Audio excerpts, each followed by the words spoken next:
നമസ്കാരം, എല്ലാവർക്കും gold rate Malayalam എന്ന ചാനലിലേക്ക് സ്വാഗതം. ഇന്നത്തെ സ്വർണ്ണവില എങ്ങനെയാണ് എന്ന് നമുക്ക് നോക്കാം.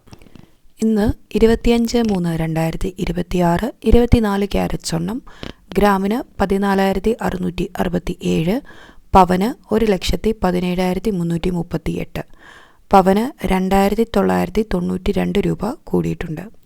22 ക്യാരറ്റ് സ്വർണം ഗ്രാമിന് 13,445 രൂപ, പവന് 1,07,560, പവന് 2,760 രൂപ കൂടിയിട്ടുണ്ട്.